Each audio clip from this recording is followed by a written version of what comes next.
Ok, então a gente já começou a gravação. Novamente, bom dia para todos, pessoal. E lembrando que a gente vai... Hoje à noite tem aula, tá certo? Mas é uma aula de tira dúvidas sobre o projeto. Então, eu falei com o Renato, eu já passei alguns exemplos de projetos de turmas passadas que eu tenho aqui, digital. E aí o Renato ele pode disponibilizar com vocês à vontade, ele vai trabalhar em cima de exemplos, tá certo? Para passar por cada um daqueles tópicos do checklist do projeto parcial. Então, acho que vai ser bem interessante. De qualquer forma, começa às 18 horas. De qualquer forma, quem não puder assistir, o Renato vai gravar. Então, a gente vai deixar gravado, depois eu disponibilizo aí o link para vocês no meu canal no YouTube. Mas seria interessante vocês assistirem, né, online, porque vocês podem participar, podem perguntar. Depois, quando surgirem as dúvidas, né, quer dizer, já não está mais remoto, né, síncrono, você vai estar assistindo de forma assíncrona, e aí tem que entrar no chat de tira dúvidas, etc. Essa dúvida pode não vir tão rápido, tá certo? O esclarecimento dela. Então, eu acho interessante, quem puder, participa online, porque aí o Renato já tira dúvidas na hora e você já sai sem dúvida nenhuma, tá certo? Aí ele vai passar ponto, eu pedi para ele passar ponto, por mais que o ponto seja totalmente trivial, mas ele vai pelo menos dar uma pincelada e vai tocar naqueles pontos da norma que vocês parece que tiveram mais dúvidas, planta de situação, aquelas coisas todas que a norma exige, né? Então ele vai estar com vocês hoje às 18 horas aqui mesmo no Teams, tá certo? Eu entro com ele só para acertar a gravação e deixo gravando e no final ele encerra a gravação para que eu possa depois fazer uma ou outra edição, se for o caso, e aí já carregar no YouTube. Bom, então deixa eu compartilhar aqui a tela com vocês.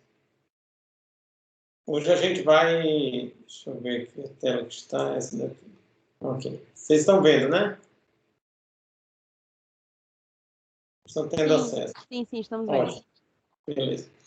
Então, pessoal, a gente, como eu tinha falado para vocês, a gente vai conversar um pouquinho sobre disjuntores, tá certo? O principal dispositivo de proteção que vocês vão utilizar nas instalações de vocês, tá? A gente já conversou um pouquinho sobre DR e DPS, mas no outro curso, né, no curso de prediais, porém as aulas estão gravadas, então quem tiver alguma dúvida, vocês vão precisar utilizar também, tá certo? Lembra que as instalações de baixa tensão, na maior parte das vezes, vocês vão se basear na 5410. Por que eu digo na maior parte das vezes, não sempre? Porque, lembrando da última dúvida que eu esclareci lá no canal de Tira Dúvidas, por exemplo, você tem um galpão, tá, e quer determinar o número mínimo de TUGs. Isso daí não está prescrito na 5410, porque não tem norma específica para isso. Não está prescrito na 5410 em nenhum outro local, tá certo? Então, o critério é mais por conta do projetista, tá? Então, mas na maioria dos casos, nas salas administrativas, tá certo? Banheiros, tá? Lavabo, tudo igual, tá certo? Sala de reunião, tudo igual. Porém, numa área maior, né, destinada realmente ao pátio da indústria, pátio industrial, aí não tem norma específica, tá certo? Muito bem. Então, assim, quem tiver dúvidas ainda sobre... Não é dúvida, não tiver com a especificação do DPS, todas aquelas curvas, o que significa, assim também como DR, aí dá uma olhadinha lá nas aulas que a gente tem gravado aí do semestre passado, e aí vocês vão acessar rapidamente. Muito bem. Bom, então aqui eu estou mostrando para vocês, pessoal, são curvas características de um disjuntor, tá certo? Curvas características de um disjuntor. Basicamente, nessa aula de hoje, tá? E para os disjuntores que a gente vai especificar, vocês vão utilizar basicamente duas normas. E todas elas são normas que a ABNT incorporou como uma norma brasileira, uma NBR, tá certo? Porém, ela é uma transcrição da norma internacional IEC. Ambas, tá certo? Então, são elas as normas 60898 e a 60947, certo? Essas duas normas é que tratam sobre os disjuntores de baixa tensão que a gente vai utilizar aqui. Ok? Depois a gente vai fazer uma aula só sobre o disjuntor de média tensão, ou uso, se vocês forem utilizar mais de um trafo. Mas isso aí é assunto para outra aula, tá? Então a gente vai depois conversar sobre disjuntores de média. Hoje a gente vai falar sobre disjuntores de baixa tensão, porém sobre a ótica, digamos assim, dessas duas normas, tá? Primeira delas é a ABNT NBR-EC 60898. A 60898, pessoal, ela traz umas curvas, tá certo? Chamada B, C e D, como vocês estão vendo aqui do lado esquerdo dessa figura, certo? Curvas B, C e D, porque essas curvas caracterizam para que classe de aplicação vocês vão escolher aquele disjuntor. Então, geralmente, essa norma, ela abrange, tá certo? Ela diz respeito, contempla todas as classes de mini disjuntores. E o que a gente utiliza mais aqui é mini disjuntor, né? Então, a gente vai utilizar bastante mini disjuntor. Então, é interessante que a gente esteja a par dessa norma. Mas essa norma a gente já viu no semestre passado, só que não tinha batizado ainda, né? Pelo menos que eu me lembre, não. Eu não tinha tratado com essa visão da norma, não tinha falado o número explícito dela, o nome, e simplesmente mostrei as curvas para vocês, mostrei os mini disjuntores, como é que a gente calculava. A gente vai fazer algo agora, tá certo? Mas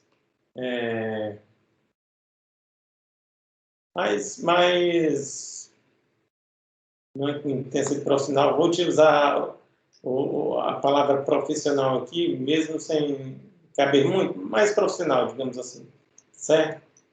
Então vai ficar mais metódico, a gente já começou informando para vocês o nome da norma, tá? ABNT, NBR-EC 60898. Depois a gente vai ver a outra, tá? Então isso está aqui embaixo dessa figura, e essa norma ela traz três classes, tá certo? Três classes de disjuntores. O disjuntor classe B, o disjuntor classe C e o disjuntor classe D. Daqui a pouco a gente vai estudar um pouquinho a mais sobre essa curva. Por enquanto a gente vai só simplesmente classificar. Então, quando a corrente, tá certo? Quando a corrente... aqui a gente tem um gráfico, tá? Tempo corrente, então nós temos aqui no eixo vertical tempo, no eixo horizontal a corrente, ok? Só que a corrente é um fator que multiplica o valor da corrente nominal, certo? Então, para aqueles circuitos onde a corrente, durante um curto-circuito, ela pode chegar de 3 a 5 vezes o valor da corrente nominal, ok? Para esses, a gente utiliza a classe B, certo? Disjuntor classe B. Na maioria das aplicações, né, residenciais, comerciais, vou classificar aqui parte das industriais. Por quê? Porque eu estou me referindo somente aos cômodos de administração, banheiro, etc. Então, para tudo isso,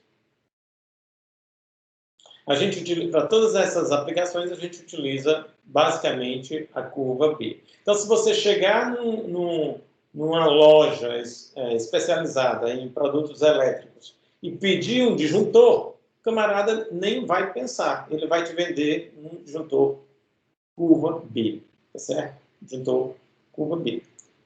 Atende a maior parte dos casos. O disjuntor curva C, ele já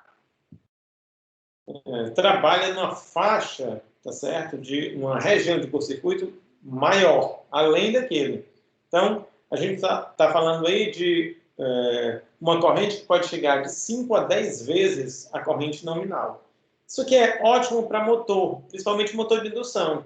Vocês sabem que durante a partida, o motor de indução, ele pode atingir correntes até 7 a 8 vezes o valor da corrente nominal durante a partida.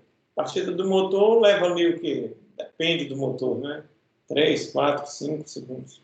Tá? Para estabilizar todo o campo, né? E a corrente cai, se parte sem carga, a corrente cai, tá certo? Velocidade estabiliza também, então ele fica ali no valor mais ou menos da sua velocidade nominal e também com um valor de corrente aproximadamente igual à corrente de magnetização, que vai ali 25%, 30% do seu valor de corrente nominal.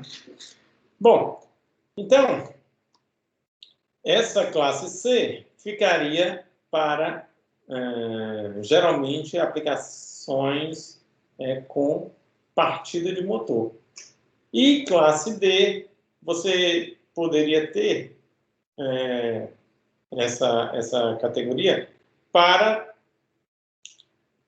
aplicações mais específicas. Aplicações onde você tem a possibilidade de correntes harmônicas, você tem circuitos bastante indutivos, tá certo? E aí a gente já está falando de uma corrente que pode chegar entre 10 e 20 vezes o valor da corrente nominal.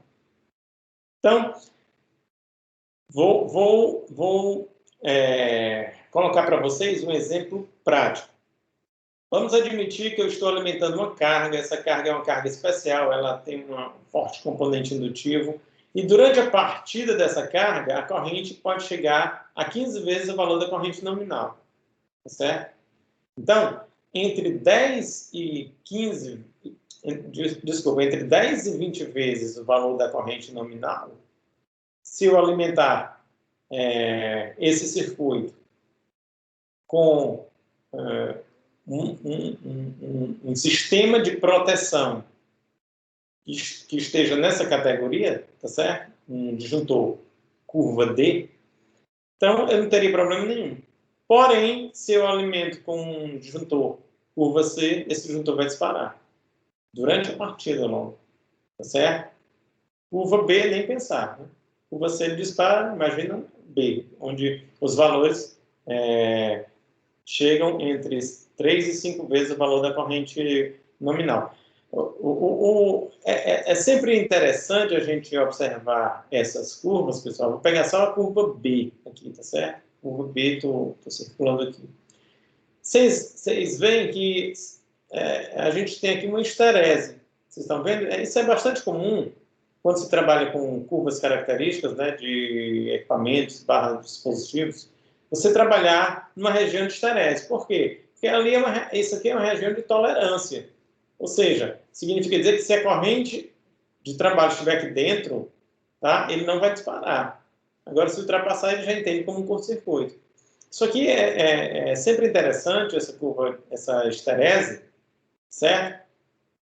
Para que esse dispositivo ele não dispare por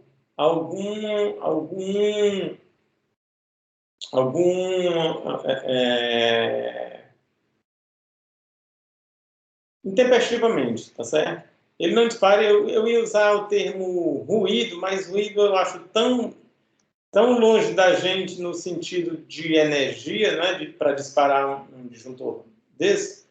Então, se a gente, eu não queria usar essa terminologia ruído, tá? Mas uma forma de onda, um distúrbio, melhor distúrbio, um distúrbio intempestivo, tá certo? A ponto de fazer com que a corrente instantaneamente ela passe por um valor bem alto, mas já imediatamente caia, tanto que cairia aqui na região de esterese e não iria acionar o dispositivo. Ao passo que se eu não tenho essa região de esterese, ele fica um dispositivo super sensível, tá certo? Existem dispositivos assim também, mas feitos, projetados a propósito, porque você, de repente, tem cargas super sensíveis, digamos. Não está classificado aqui nessas curvas, tá? B, C e D. Digamos que você, existem outras curvas tem uma curva chamada K, outra curva chamada Z.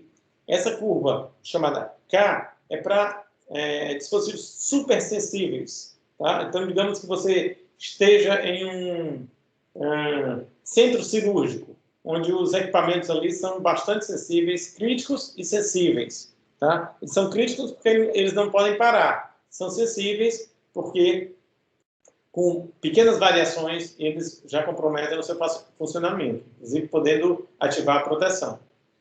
Então, nenhuma dessas classes aqui estariam adequadas para serem instaladas ali, certo? Então, você procuraria um dispositivo com outra curva, tá certo? Essa curva nem está nessa norma, ela é uma curva já contemplada pela outra norma, a 60 947, que eu tinha falado para vocês.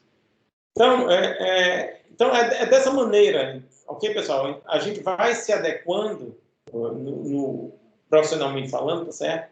Ao que o mercado nos oferece em termos de tecnologia para a gente aplicar na resolução dos nossos problemas, tá? Então,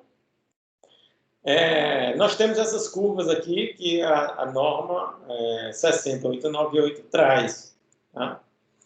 E aí, ela ainda, do lado direito, tem uma outra figura que vai explicar também, certo?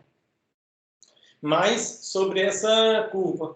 Então, existem algumas definições, tá? Que ele está chamando esse ponto, olha só, eu peguei uma curva qualquer e a gente está analisando essa região de esterese aqui. Estamos analisando.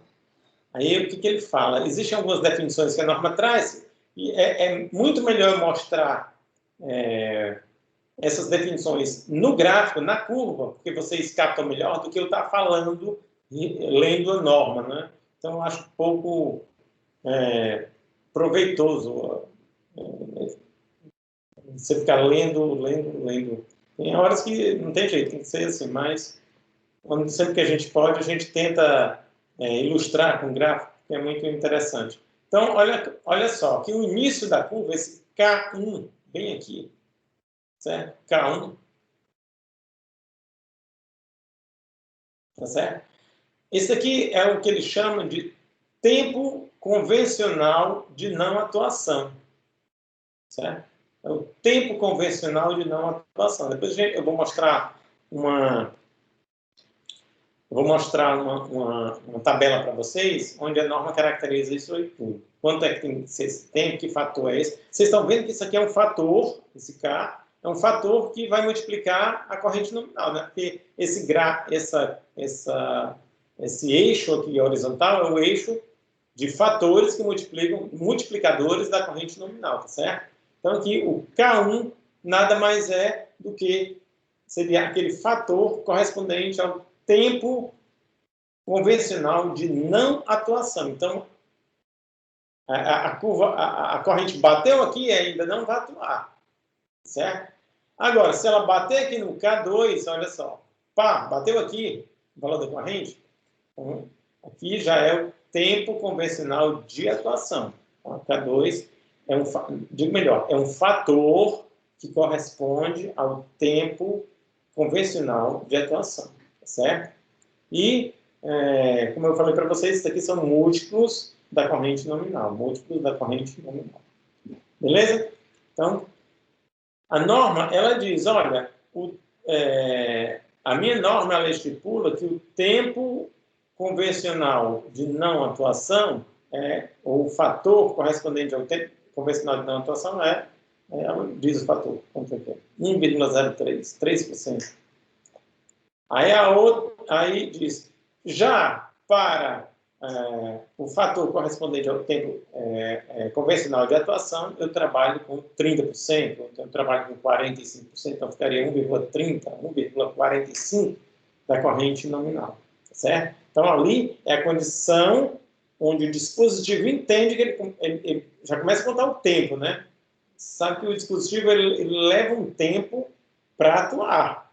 Ele recebeu a ordem de atuação, mas isso não acontece instantaneamente porque ele é um conjunto de massas e efeitos eletromagnéticos, etc.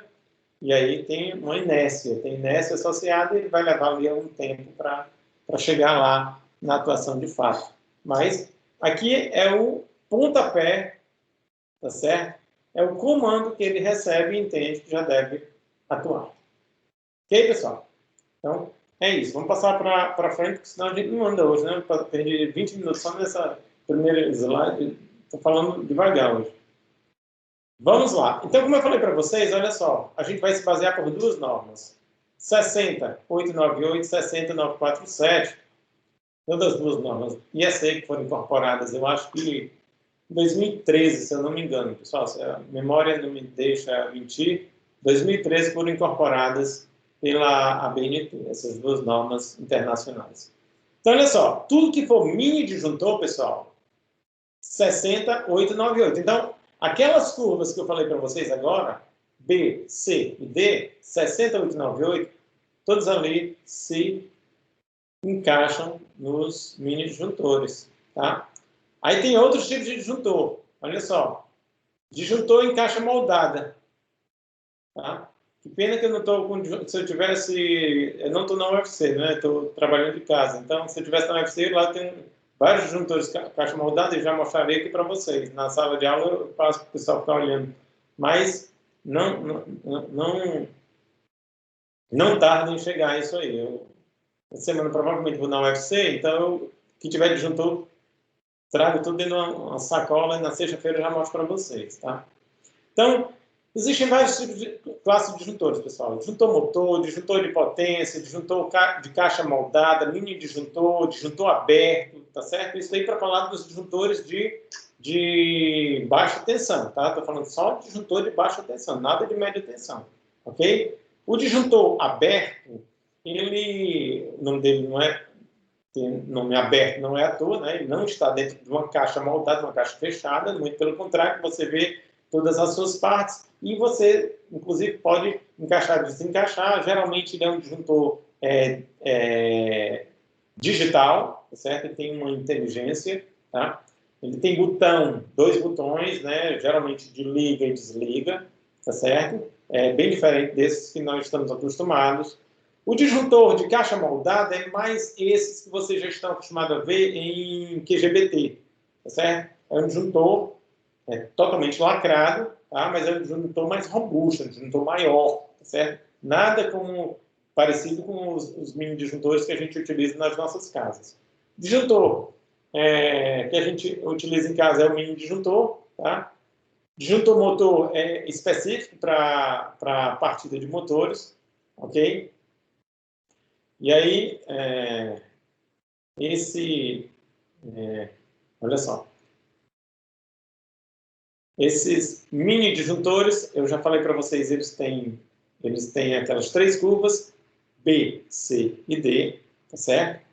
Os disjuntores de caixa moldada, disjuntor de potência, disjuntor motor, todos esses, eles são regidos pela norma 60947. Aí pode surgir a dúvida, professor, o senhor falou que aqui tem um ruído.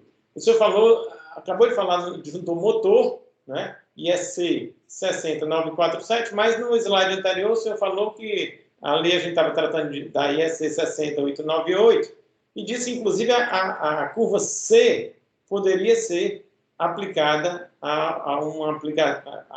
um disjuntor curva C poderia ser aplicado a circuitos com motores. Exatamente, uma coisa não desdiz a outra, tá certo? Aqui são disjuntores específicos, tá? Disjuntor motor, específico para motor, ok? Então, eles atendem a essa norma. Aquele não, disjuntor magnético, cuja aplicação pode ser direcionada para o motor se eu utilizar a classe C. Se eu não utilizar a classe C, professor, utilizar a classe B, ele vai ficar disparando o tempo todo. Você põe para... A não ser que a corrente de partida do motor seja muito baixa, mas não é o caso, né? Geralmente você tem motor de indução, então as correntes elas atingem valores maiores. E aí você vai ter problema, tá certo? Muito bem. Então, todos esses aqui são...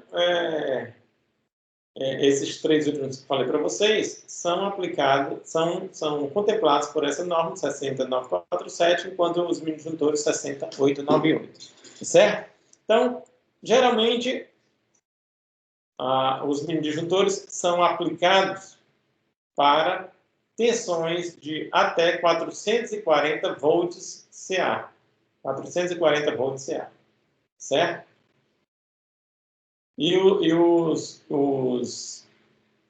A 60947, aqui 60898 mini-disjuntores aplicados até 440 volts CA, enquanto que os demais, né, disjuntor em caixa moldada, disjuntor aberto, disjuntor de potência, tá certo? Então, eles são contemplados pela norma 60947, e aí eles podem chegar até o limite da tensão, da baixa tensão, né, que são 1000 volts. Então, eles geralmente não ultrapassam 1000 volts. 1000 volts aí é outra classe, tá certo? Os disjuntores de média tensão, a gente já está falando de outra classe. Muito bem. Vamos seguindo. Aqui eu tirei justamente da norma, tá? Enquanto que a classificação da norma 60898, né, aquela que contempla os mini-disjuntores, ela é um pouco mais resumida, ela se restringe a mostrar aquelas três curvas, etc., e fazer toda aquela padronização. A 60947, isso aqui diz respeito a ela, eu tirei diretamente da norma 60947, ela traz outras definições, ela traz categoria de utilização. Então, existe o disjuntor categoria de utilização A e o disjuntor categoria de utilização B, tá certo? Aí ele define, né? Claro, ele tem que definir, tem que dizer o que é categoria de utilização A, categoria de utilização B. Vocês vão ver que os disjuntores que nós vamos trabalhar, se for o caso de seguir essa norma, né? Alguns disjuntores que vocês especificam, então a gente vai cair na categoria B. Vocês vão já entender rapidamente por quê. Olha só. Categoria A. Disjuntores não especificamente indicados para seletividade sob condições de curto-circuito em relação a outros dispositivos de proteção de curto, em série no lado da carga. Isto é, sem um curto retardamento de tempo intencional indicado para seletividade sob condições de curto-circuito. Portanto, sem a corrente suportável de curta duração, de acordo com... Isso aqui é uma seção da norma. Então, se eu não tenho um disjuntor indicado para seletividade, tá certo? Não quero... o meu disjuntor ele não vai trabalhar com seletividade, tá? Categoria A. Mas, como nas nossas aplicações, a gente está dentro de um pátio industrial, a gente sempre vai contar com a seletividade, a gente quer seletividade, a seletividade é amiga, tá certo? Resolve coisas para a gente. Então, categoria B, disjuntores especificamente indicados para seletividade sob condições de curto-circuito em relação a outros dispositivos de proteção, tá certo? Também de curto em série, no lado da carga. Então, dispositivos em série, né, é o que a gente tem qualquer instalação predial, industrial. Então, a partir da subestação, você tem proteções em série, tá certo? E aí, se essas proteções, elas têm que prever um tempo, aqui, ó, um curto tempo de retardamento intencional, certo? ou um curto retardamento de tempo intencional, isso aqui é um dos pilares da seletividade, né? Eu tenho que prever esse retardamento, tá certo? Então, o meu disjuntor é esse aqui, tá? Categoria de utilização B. Muito bem. Vamos avante. Ainda estou na IEC. Eu vou gastar um pouquinho de tempo com essa daqui, porque a gente já está mais acostumado com a outra, pessoal. Certo? A outra também não foge muito daquilo. Daqui a pouco a gente volta para as equações, aí vocês vão se situar melhor. Aqui também retirado da norma, tá? Na verdade, só fiz cortar o quadrinho e colei aqui. Bom, então, IEC 60947 define, aí ela tem duas definições aqui, e uma delas não é prevista na outra norma. Vou já explicar para vocês. Então, ela define, ó, capacidade limite de interrupção, ICU. Então, quando você bater o olho num disjuntor, digamos, caixa moldada, aí vai ter ICU. Você já, eita, esse aqui é regido pela 60947. Não tem problema. Porque a padronização da 898 é diferente. Ela chama ICN, tá certo? Como se fosse uma corrente de curto-circuito presumida, ou corrente de curto-circuito nominal, tá? Corrente de curto-circuito máxima. Então, aqui ele chama capacidade limite de interrupção. Então, é a mesma coisa, é a capacidade de curto-circuito máxima que o dispositivo suporta. Aí a norma ela exige que o fabricante teste 2 vezes o seu dispositivo, o dispositivo que é vendido no comércio. Antes dele sair do fabricante, ele é testado 2 vezes e o fabricante garante que ele passou no teste. Ou seja, ele vai chegar a 2 vezes sem danificar nesse valor de curto-circuito, capacidade limite de interrupção, curto-circuito máximo, maior valor de corrente que ele suporta antes de danificar, certo? E aí ela define também capacidade de interrupção de curto-circuito, né? Capacidade de interrupção em serviço, esse ICS também não está definida lá na 898, não tem essa definição, essa aqui não existe de jeito nenhum, não existe nenhuma definição parecida com essa, tá? Lá não existe, porque aqui inclusive, a gente vocês vão entender porque não existe essa definição lá na outra norma. Então, ele diz, eu tenho, de acordo com a 60947, capacidade limite de interrupção, ICU, capacidade de interrupção em serviço, ICS. E aí ele vai mostrar uma relação entre essas duas capacidades. Tá? De fato, este dispositivo, o dispositivo regido por essa norma, ele precisa passar no teste de atingir 2 vezes o limite ICU, limite de interrupção máxima, tá certo? ICU, 2 vezes, o fabricante garante isso aí, e ele precisa passar 3 vezes pelo limite de capacidade de interrupção em serviço. Aí você diz, mas professor, que valor é esse? O senhor já me disse que o ICU é o que ele, mais do que aquilo ele não suporta, ele estoura. Tá? Mas esse ICS, aí é que está. Dependendo da categoria, pessoal, não falei da categoria de utilização, A ou B, aí você pode ter, olha só. Vou já mostrar um quadro que vai falar isso que eu vou dizer. Ele diz, para a categoria de utilização A, então, o ICS ele pode variar entre 25%, 50%, 75% e 100% do ICS. Para a categoria B, ele pode variar de 50%, 75% e 100% do valor de ICU. Tá certo? Então, repetindo, o ICS, a capacidade de interrupção em serviço, para os disjuntores, categoria A, eles variam entre 25%, 50%, 75% e 100% de ICU. E para a categoria B, o ICS varia entre 50%, 75% e 100% de ICU. Certo? Isso aqui vai estar mais na frente, no próximo slide, vai estar numa tabela. Bom, muito bem. Então, aí tem mais uns detalhezinhos que ele fala aqui na norma, que é bem interessante. Olha só, ele diz o seguinte, ó. Quando o ICU excede a 200 kA, a gente está falando de grandes capacidades de atuação. 200 kA não é brincadeira, hein? Quando o ICU daquele dispositivo excede a 200 kA para a categoria de utilização A e 100 kA para a categoria de utilização B, o fabricante deve declarar o valor de ICS de 50 kA. Ok? Superou 200 para a categoria de utilização A, superou 100 para a categoria de utilização B, já, o fabricante já deve prescrever lá, olha, ICS 50 kA. Então, significa dizer que você pode aplicar até 3 curtos-circuitos de 50 kA para aquele dispositivo e ele vai precisar atuar sem danificar, certo? Quarto, a norma já não pede para o fabricante garantia de nada. Ok, pessoal?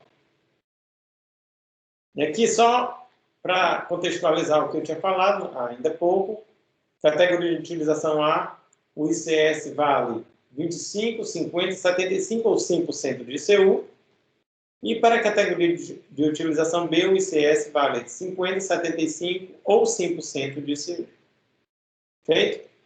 Agora, como dimensionar... Não, ainda não é isso, não. Pensei que fosse... A gente já ia cair, meter a mão na massa, mas ainda não. Ainda tem essa é um complemento, tá certo, do slide anterior, mas especificamente para a categoria de utilização B, tá certo?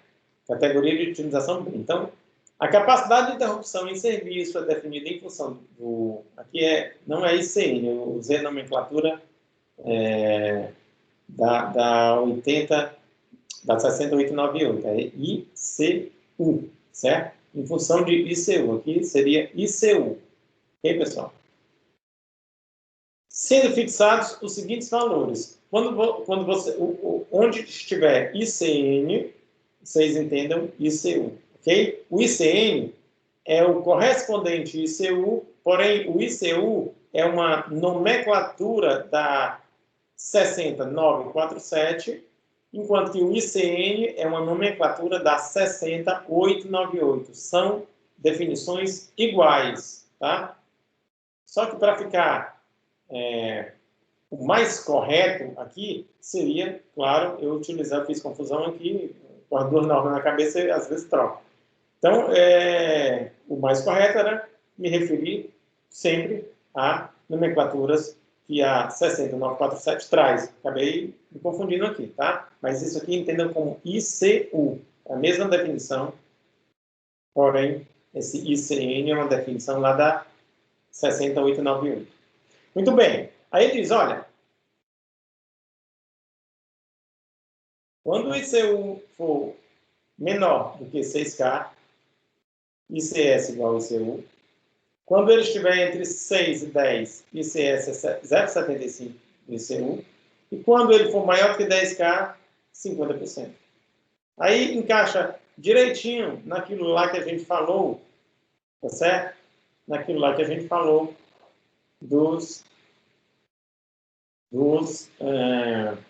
atingiu 100 kA, ele já bota 50. Aliás, para qualquer coisa acima de 100, tá certo? Qualquer coisa acima de 100, na categoria de utilização B, qualquer coisa que você tenha em termos de ICU igual ou superior a 5 kA, sempre virá, tá certo? O fabricante é obrigado a considerar a corrente de interrupção de serviço igual a 50 kA. Ok, vamos nessa. Pronto, agora aquela tabelinha lá que eu falei para vocês, ok? Tabelinha lá que eu falei para vocês. E aí tenho aqui, ó, ISC 6098 e ISC 60947. Vou repetir, porque eu acho que eu errei aqui o número. 60898 e 60947. Bom, ele diz, olha, isso aqui vocês lembram lá da curva que eu mostrei para vocês? Garganta já está falhando. Vamos lá. Mostrei uma curva para vocês, onde ele trazia os fatores correspondentes à corrente convencional de não atuação, corrente convencional de atuação, e para a norma 60947, corrente convencional de não atuação e corrente convencional de atuação para 60898. Aí ele diz, olha, esses aqui são os fatores, aqueles fatores K1 e K2. Eu me lembro lá da figura. K1 e K2. K1. Então, essa norma 60947, ela trabalha com o tempo convencional de não atuação igual a 5% da corrente nominal. Tá? Então, corrente nominal do dispositivo, digamos, a corrente nominal do dispositivo é 100 amperes, digamos. Então, ela vai trabalhar com 105 amperes. Atingiu 105 amperes, ela não dispara. Agora, atingiu 130 amperes, aí ela já dispara. Certo? Então, I2 é a corrente, tá certo? Corrente convencional de atuação. Então, esse aqui é o fator correspondente à corrente convencional de atuação. Para essa norma, para 6898 já são distintos. Olha só, não atuação em 13% acima e atuação em 45% acima. Tá certo? Professor, mas diga uma coisa. E esse tempo convencional, o que significa isso? Significa dizer que se ele tiver com esse tempo de disparo, eu não excedi a corrente de disparo, eu estou ali na corrente de disparo. Esse dispositivo, ele vai suportar por 1 hora, tá certo? Isso aí eu não estou falando do módulo de curto-circuito. Instantâneo, estou falando do módulo térmico, tá? De ação térmica. Então, o que acontece? Ele precisa aguardar 1 hora, então ele é especificado, calculado direitinho, como é que vai haver a abertura do contato, ele vai mecanicamente temporizar isso aí para atuação em 1 hora para dispositivos até 63 amperes. Acima de 63 amperes, 2 horas. Certo? Então, é o tempo de atuação, tá?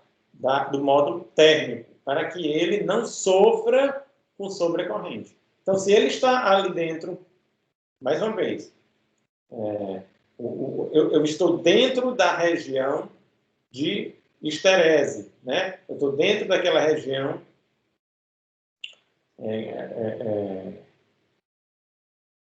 deixa eu mostrar lá a figura para vocês, a regiãozinha azul lá de histerese, tá certo? Então, eu estou ali dentro daquela região, tá? A minha operação está concentrada ali dentro, ele vai esperar esses tempos.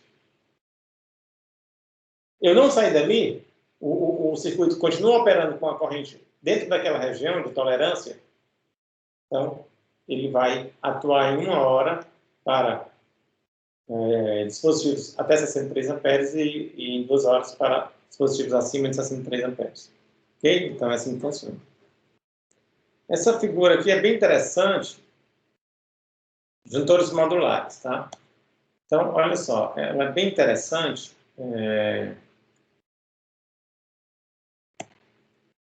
Aqui, esse aqui, pessoal, são os critérios que a gente utiliza, geralmente, para dimensionar um disjuntor, certo? Dimensionar um disjuntor. Então, olha só. Primeiro de tudo, aqui é o condutor, tá certo?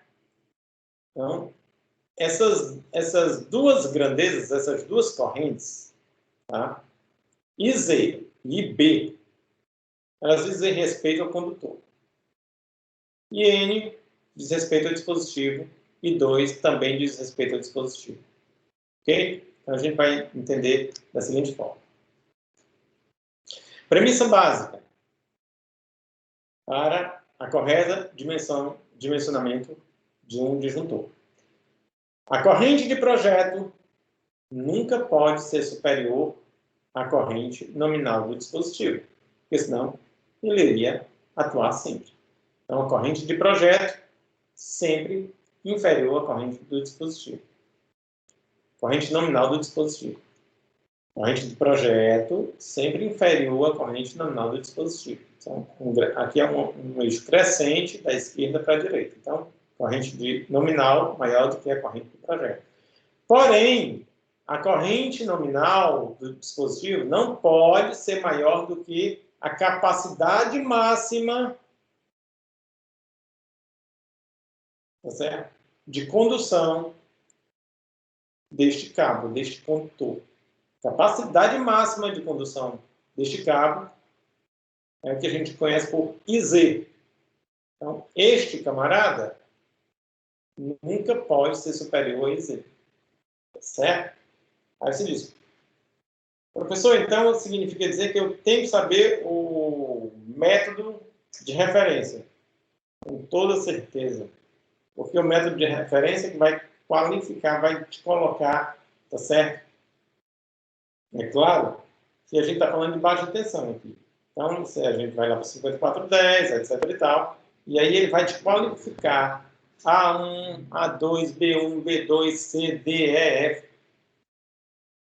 E aí você vai, de acordo com o método de referência, de acordo com o número de condutores ativos, você vai determinar qual é o valor da corrente máxima suportada por aquele condutor para aquelas condições, evidentemente. Claro, uma coisa é você ter um condutor um condutor de seção circular num eletroduto circular, digamos, aparente. Ou então, esse mesmo conjunto embutido em alvenaria.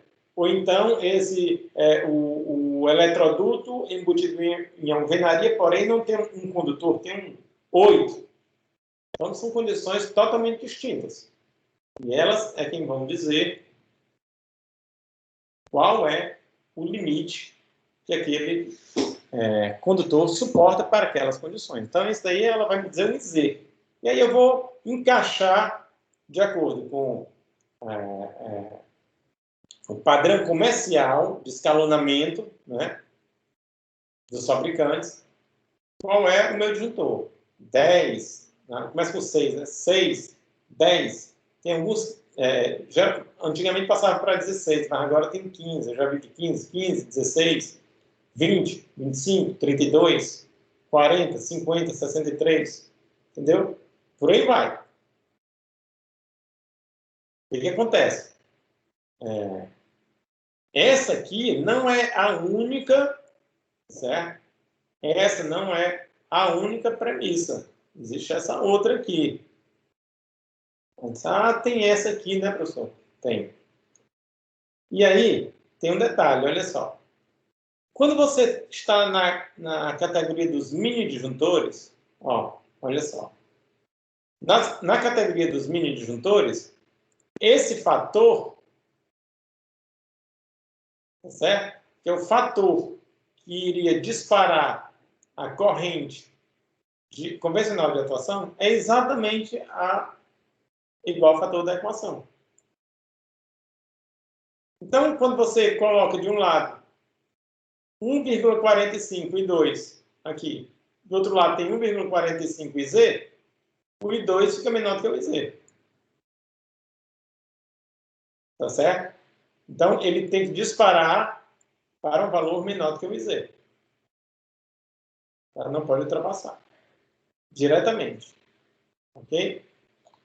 Mas, se você está nessa outra norma, pessoal, então, o fator correspondente à corrente convencional de atuação é 1,30, diferente da equação.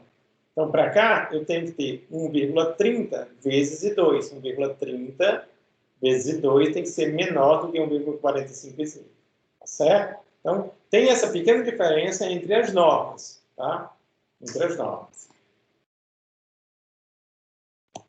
Muito bem. E só para contextualizar, para a gente passar para o próximo, corrente de projeto. Corrente é a capacidade de condução da corrente dos condutores, a corrente nominal do dispositivo de produção, no caso aqui do disjuntor, e 2, corrente convencional de atuação do dispositivo. Tá? E se quiser, INT, corrente convencional de não atuação do dispositivo de proteção, ou do disjuntor. Vamos seguindo.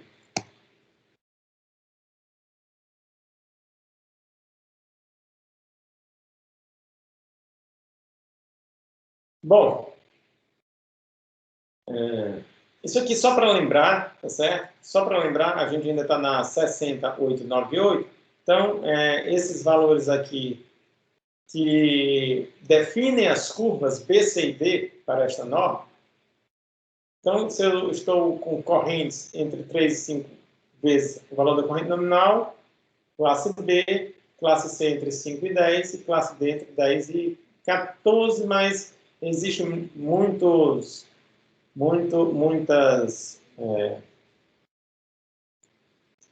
literaturas que trazem entre 14 e 20. Isso daí vai variar um pouco, tá certo? Apesar de eu ter colocado 14 aqui, porque aqui foi copiei e colei. Não prestei atenção direito, senão eu teria corrigido isso aqui, tá? Mas eu costumo utilizar entre 10 e 20 vezes, tá certo? Não 10 e 14, 10 e 20 vezes. Muito bem, só para deixar claro, tá? Há quem utiliza 14, ok? Já a corrente bem alta, 14 vezes a corrente nominal, tá certo? Já abrange, digamos aí, 99% dos casos. Daí, o camarada ser mais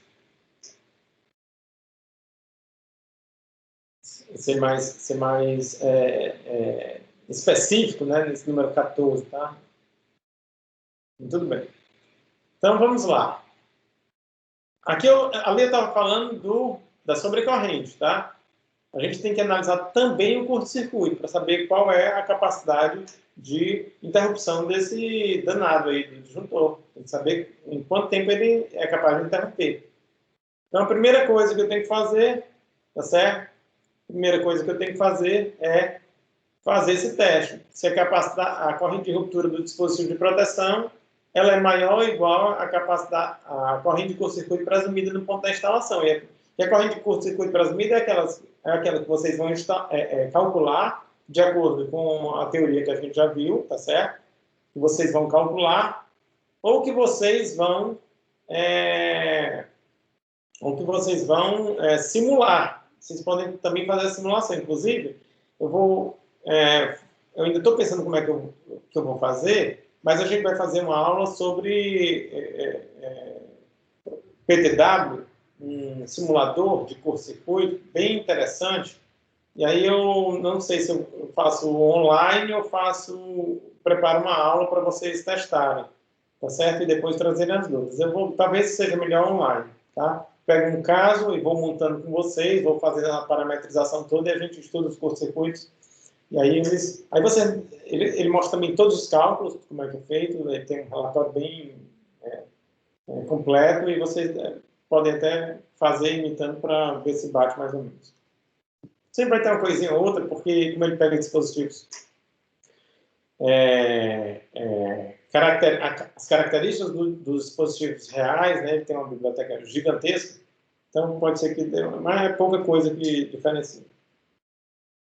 Bom, então essa premissa ela tem que ser sustentada, claro. Essa outra também, tempo de disparo do dispositivo de proteção para o valor daquela corrente de curto-circuito presumida, tem que ser maior do que o limite de atuação do dispositivo. Tá certo? Então, tempo de disparo menor do que o limite de atuação. Isso aqui vale, pessoal, para até 5 segundos. Até 5 segundos de atuação, tá certo? Então, geralmente, esses valores são menores, né? Então, essa equaçãozinha, ela é válida para até 5 segundos. Seção do condutor. E aqui é a seção, isso aqui é a corrente de curto-circuito presumida. E esse K é uma característica que depende tanto do material do condutor quanto do tipo de isolação. certo? Faz diferença se é alumínio ou cobre, faz diferença se a isolação é PVC, é XLPO, é PR. Perfeito? Então, tem aqui também está explicado. E aí ele varia de acordo com a bitola, de acordo com a isolação, tem vários valores aqui, 115, 143, 76, 94, tá certo? Então a gente vai tomar esse valor aí de acordo com as condições que nós temos. E agora, e para finalizar nossa aula, a gente vai resolver um exercíciozinho aqui, tá certo? Para o dimensionamento desse danado. Vamos ver aqui. Ele diz o seguinte, olha, dimensionar, ixi, Maria, eu fiz, aqui eu só resolvi uma parte, bom, depois eu ajusto isso. Dimensionar o disjuntor para a proteção de um circuito, certo? Na verdade, faltou só o mais importante, desenhar o circuito aqui, certo? Mas aí eu falo para vocês. Então, dimensionar o disjuntor para a proteção de um circuito abaixo, sabendo que ele é constituído por condutores unipolares de cobre com isolação de PVC. Está instalado em eletroduto de PVC embutido em alvenaria e a corrente presumida de curto-circuito no ponto da instalação do referido dispositivo é 2 kA. Essa corrente de curto-circuito presumida é que vocês vão calcular, tá certo? Aqui a gente já forneceu para fazer um cálculo uma conta mais rápida. Bom, o que foi dado? Foi dado, era um desenho muito simples, tá? Era um desenho muito simples, onde mostrava o disjuntor, né? O circuito, né? O circuito terminal, tinha um disjuntor e tinha um condutor de bitola 4 milímetros quadrados, tá? Um condutor só. Bitola 4 milímetros quadrados. E aí, quando a gente classificou aqui, a classificação dele foi B1, pelo método de referência, então a gente ficou com esse limite aqui de 32 amperes. E a corrente de projeto era 24, essa informação estava lá no circuito, tá certo? Então, circuito, corrente de 24 amperes, de corrente de projeto, tá certo? E para uma bitola de 4 milímetros quadrados, condutor de cobre, isolação PVC, tá? E o IZ, 32 amperes. Muito bem. Eu tenho que satisfazer a essa condição. Então, olha só, desculpa, pessoal. Eu tenho que satisfazer a esta condição aqui. A corrente nominal do dispositivo que eu vou escolher, ela deve estar entre 24 e 32. 24 porque é a corrente de projeto, 32 porque é o limite de condução, a capacidade de condução do cabo. Tá?